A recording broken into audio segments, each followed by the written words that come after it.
मंगल मंगल हरि हरि राम राम द्रवो तुलसी हरि राम राम जीवित होय ना ठीक करो सुबेग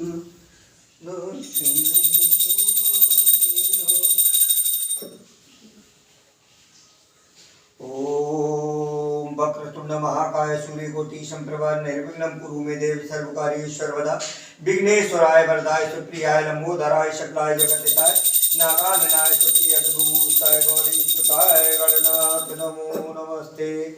ओम श्री परमात्मने नमः। जय हो प्रभु, हे प्रभु मेरे रामायण सुर तरु की छाया दुख वह दूर निकट जो आया। जय हो प्रभु, हे प्रभु मेरे।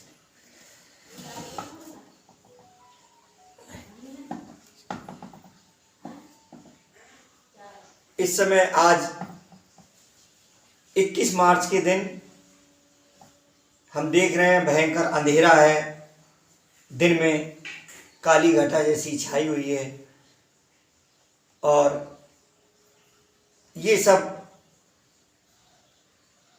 प्रकृति ईश्वर की है। मानव कितनी भी तैयारी कर ले, कितना भी कुछ कर ले, कितना भी साइंस में वो आगे पहुंच जाए, कितना भी विज्ञान आगे पहुंच जाए, लेकिन ईश्वर के सामने सब फेल है। और अगर वैज्ञानिक ये कहता है, साइंस ये कहती है कि कल बहुत तेज धूप निकलेगी, ईश्वर को नहीं मंजूर है तो वो धूप नहीं, जैसी गड़गड़ाहट आज है ऐसी गड़गड़ाहट भी होगी और भी बहुत कुछ होगा। ये सब जो एक मानवीय स्वभाव में परिवर्तन हुए हैं, अत्यधिक परिवर्तन हुए हैं। अत्यधिक परिवर्तन ये है कि अभी आप अगर ये कोई धार्मिक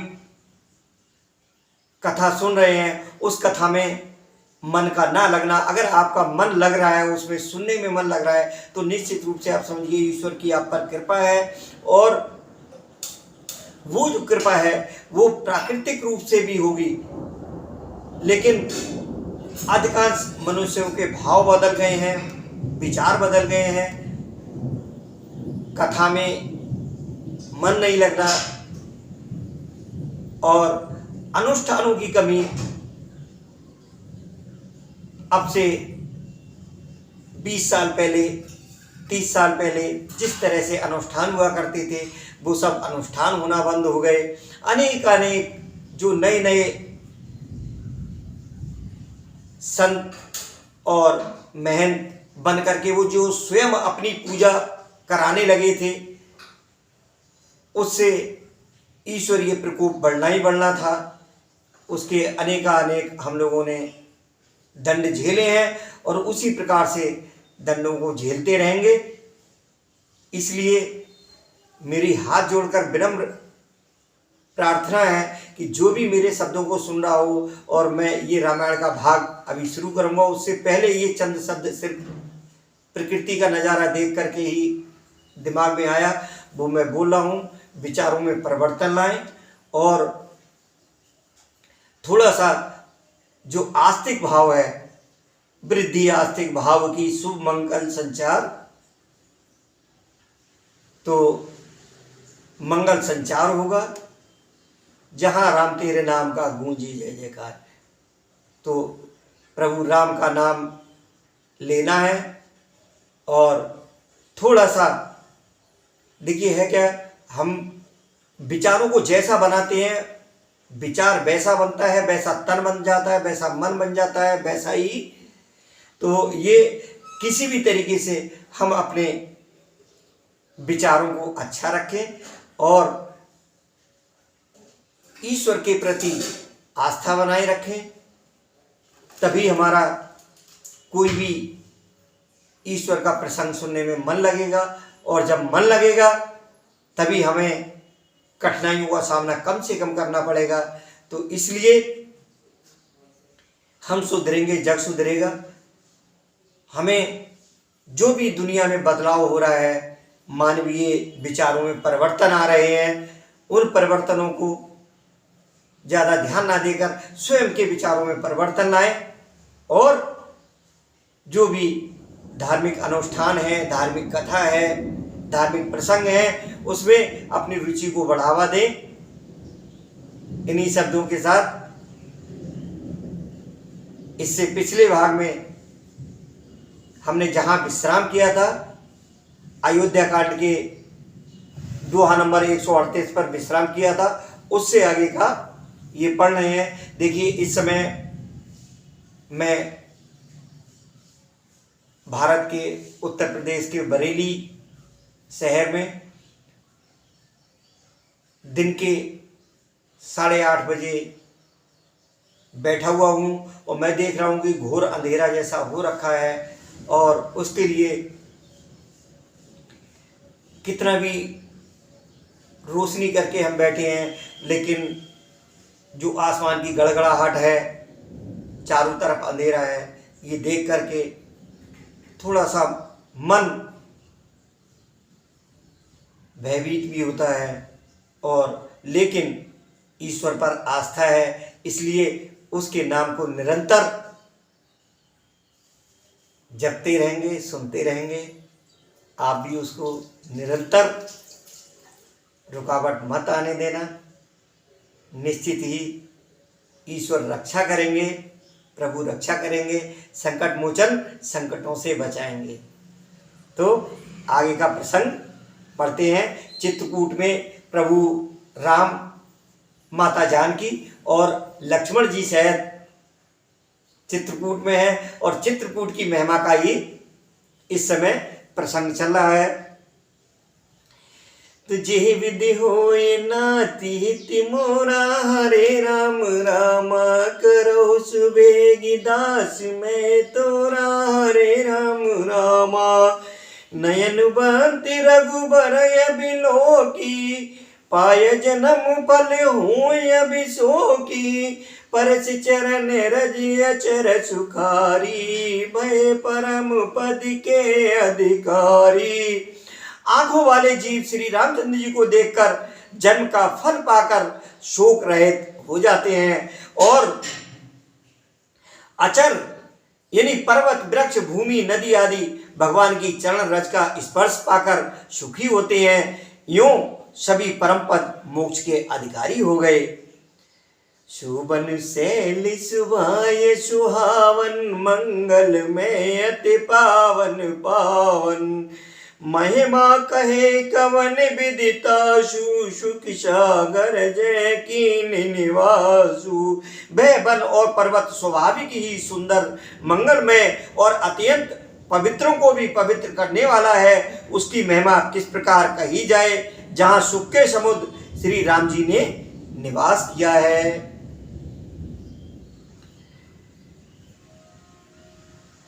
पयोदीत जी अवध बिहाई, जैसी लखन राम रहे आई। कह न सके सुषमा जस कानन, जो सत सहज होय सहसानन। क्षीर सागर को त्याग कर और अयोध्या को छोड़कर जहाँ सीता जी, लक्ष्मण जी और श्री रामचंद्र जी आकर रहे, उस वन की जैसी परम शोभा है, उसको हजार मुख वाले जो लाख शेषी हों तो भी वे नहीं कह सकते।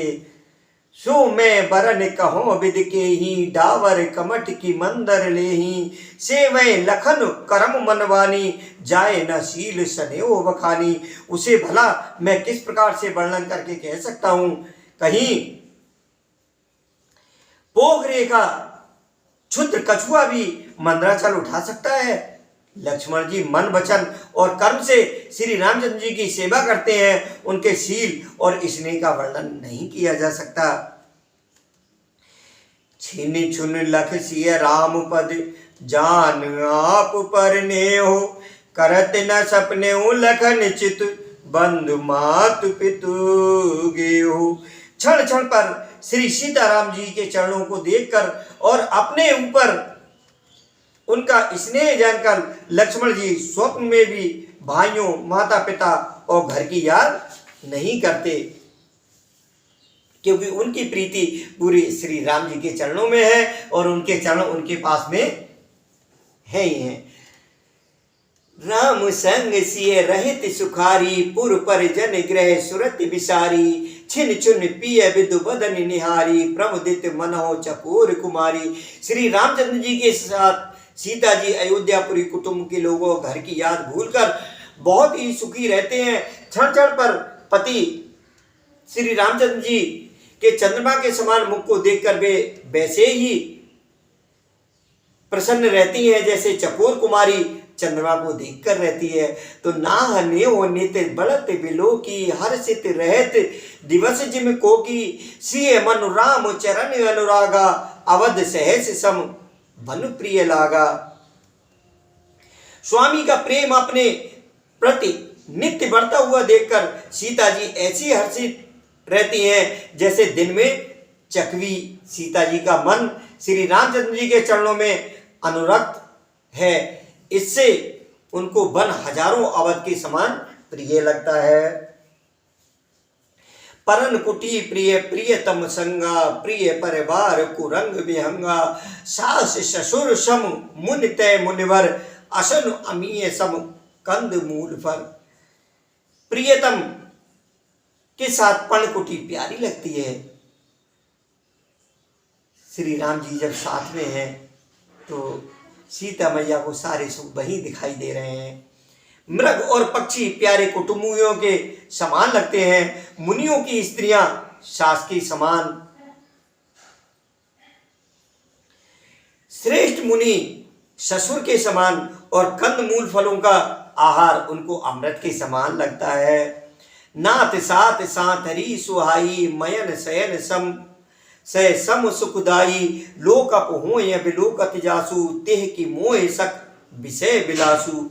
स्वामी के साथ सुंदर साथरी कुश और पत्तों की सेज सैकड़ों कामदेव की सेजों के समान सुख देने वाली है, जिनके कृपा पूर्वक देखने मात्र से जीव लोकपाल हो जाते हैं। उनको कहीं भोग विलास मोहित कर सकते हैं। सुमिरत राम तजह जन, तृण सम विषय अभिलाषु, राम प्रिया जग जनन सिय, कछ न आचरज तास। जिन श्री रामचंद्र जी का स्मरण करने से ही भक्तजन तमाम भोग विलास को तिनके के समान त्याग देते हैं, उन श्री रामचंद्र जी की प्रिय पत्नी और जगत की माता सीता जी के लिए वह भोग विलास का त्याग कुछ भी आश्चर्य नहीं है। सीता जी और लक्ष्मण जी को जिस प्रकार सुख मिले, सिय लखन जेह विद सुख लयहि, सोए रघुनाथ करें सोए कयहि, कहे पुरातन कथा कहानी, सुने लखन सिय अति सुकुमानी। भगवान प्राचीन कथाएं और कहानियां कहते हैं और लक्ष्मण जी तथा सीता जी अत्यंत सुख मानकर सुनते हैं। जब जब राम अवध सुधि करही, तब तब बार बिलोचन भरही, सुमिर मातु पितु परिजन भाई, भरत स्नेहो शील शिवकाई। जब जब श्री रामचंद्र जी अयोध्या की याद करते हैं तब तब उनके नेत्रों में जल भर आता है। माता पिता, कुटुंबियों और भाइयों तथा भरत के प्रेमशील और सेवा भाव को याद करके कृपा के समुद्र प्रभु श्री रामचंद्र जी दुखी हो जाते हैं। कृपा सिंधु प्रभु हुए दुखारी, धीरज धरय कुसुमौ विचारी, लख सिय लखन विकल हुए जाही, जिमपुर से अनुसर पर छाई। किंतु फिर कुसुमय समझ कर धीरज धारण कर लेते हैं। श्री रामचंद्र जी को दुखी देखकर सीता जी और लक्ष्मण जी भी व्याकुल हो जाते हैं, जैसे किसी मनुष्य की परछाई उस मनुष्य के समान ही चेष्टा करती है। प्रिया बंधु गति लख रघुनंदन, धीर कृपाल भगतुर चंदन, लगे कहन कुछ कथा पुनीता, सुन लख लहे लखन और सीता। तब धीर कृपालु और भक्तों के हृदय को शीतल करने के लिए चंदन रूप रघुकुल को आनंदित करने वाले श्री रामचंद्र जी प्यारी पत्नी और भाई लक्ष्मण की दशा देखकर कुछ पवित्र कथाएं कहने लगते हैं, जिन्हें सुनकर लक्ष्मण जी और सीता जी सुख प्राप्त करते हैं। राम लखन सीता सहित सोहत परन निकेत, जिम बा शव वश अमरपुर सची जयंत समेत। लक्ष्मण जी और सीता जी सहित श्री रामचंद्र जी पर्णकुटी में ऐसे सुशोभित हैं जैसे अमरावती में इंद्र अपनी पत्नी सची और पुत्र जयंत सहित बसता है। जो गुबे हैं प्रभु सिए लखन है कैसे, पलक विलोचन गोलक जैसे, से वह लखन सिए रघुवीर है, जिम अविवेकी पुरुष शरीर है। प्रभु श्री रामचंद्र जी सीता जी और लक्ष्मण जी की कैसी संभाल रखते हैं, जैसे पलके नेत्रों के गोलकों की। ये जो पलके हैं, आंखों के जो गुल्ले हैं, उनकी जैसे देखभाल रखती हैं, उसी तरीके से सीता जी और लक्ष्मण जी की देखभाल संभाल उनकी प्रभु श्री रामचंद्र जी रखते हैं। इधर लक्ष्मण जी श्री सीता जी और श्री रामचंद्र जी की ऐसी सेवा करते हैं जैसे अज्ञानी मनुष्य शरीर की करते हैं। ये विधि प्रभु बन बसहि सुखारी, खग मृग सुर तापस हितकारी, कहो राम मन गवन सुहावा, सुनो सुमंत्र अवध जिम आवा। पक्षी पशु देवता और तपस्वियों के हितकारी प्रभु इस प्रकार सुखपूर्वक वन में निवास कर रहे हैं। तुलसीदास जी क्या कहते हैं कि मैंने श्री रामचंद्र जी का सुंदर वन गमन कहा, अब जिस तरह सुमंत्र अयोध्या में आए वह कथा सुनो। देखिए, ये वन में पहुंचने का और चित्रकूट तक का यहाँ प्रसंग हुआ है। अब अयोध्या सुमंत्र जी वापस पहुंच रहे हैं, तो वहाँ क्या हाल है उसका वर्णन तुलसीदास जी ने आगे भाग में लिखा है। फिर निषाद प्रभये पहुँचाई, सचिव सहित रथ देख सिय आई, मंत्री विकल बिलोक निषादु, कह न जाय जस भयो अभिषादु। प्रभु श्री रामचंद्र जी को पहुंचाकर जब निषाद राज लौटा, तब आकर उसने रथ को मंत्री सुमंत्र सहित देखा। मंत्री को व्याकुल देखकर निषाद को जैसा दुख हुआ वह कहा नहीं जाता। राम राम सिय लखन पुकारी, पर्यो धरन तल व्याकुल भारी, देख दखिन दिश है ही अनाही, जन बिन पंख बेहग अकुलाई। निषाद को अकेले आया देखकर सुमंत्र हा राम हा सीते हा लक्ष्मण पुकारते हुए बहुत व्याकुल होकर धरती पर गिर पड़े।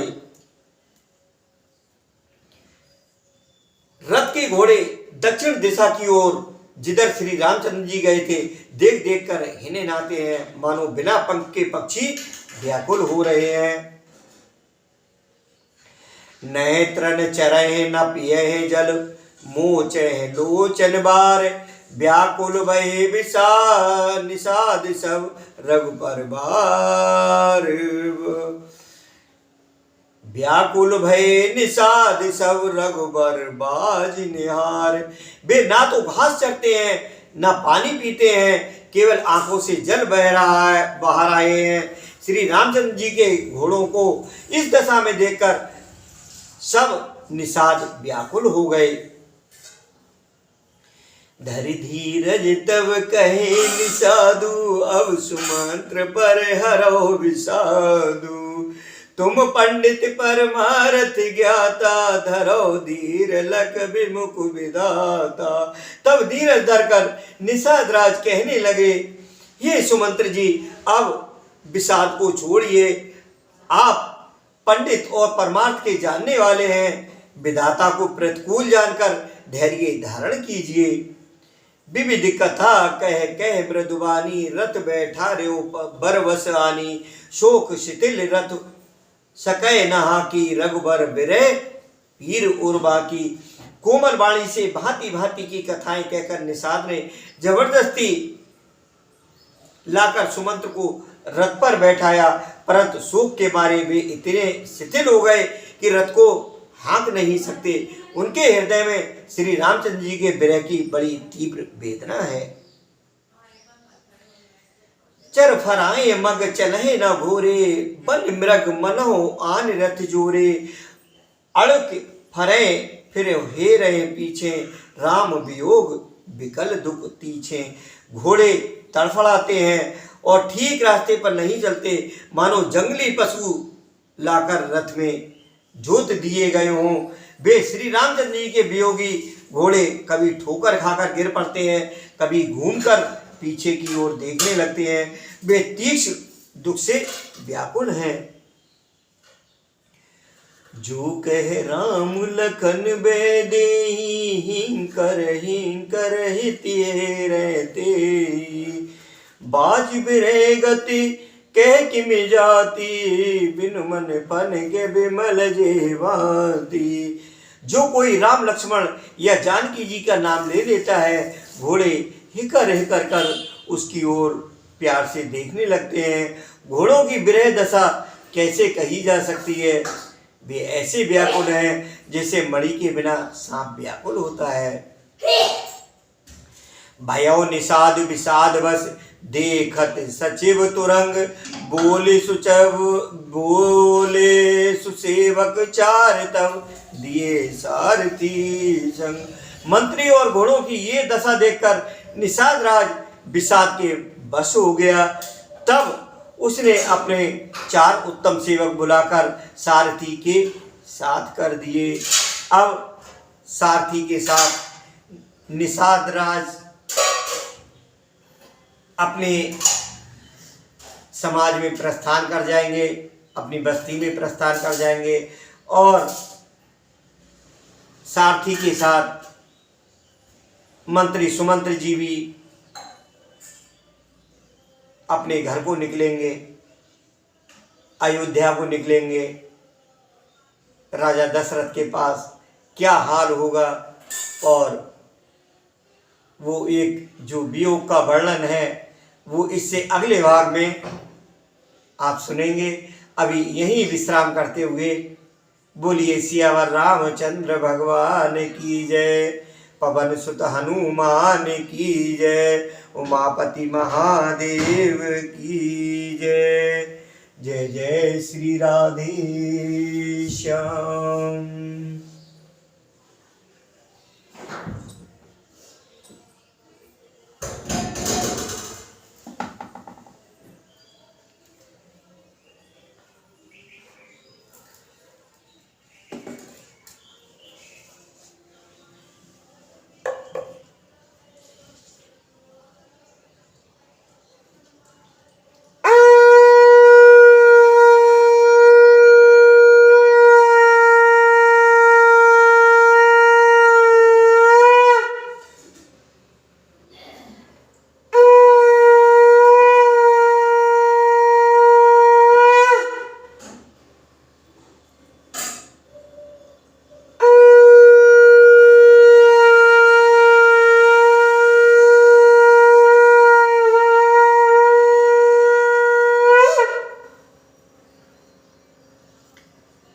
रामायण सुर तर की छाया, दुख वै दूर निकट जो आया। मंगल भवन मंगल हारी, प्रभु दशरथ अजिर बिहारी। अब कछ नाथ न चाहिए मोरे, दीन दयाल अनुग्रह तोरे। दीन दयाल बिरद संभारी, हरहु नाथ मम संकट मारी।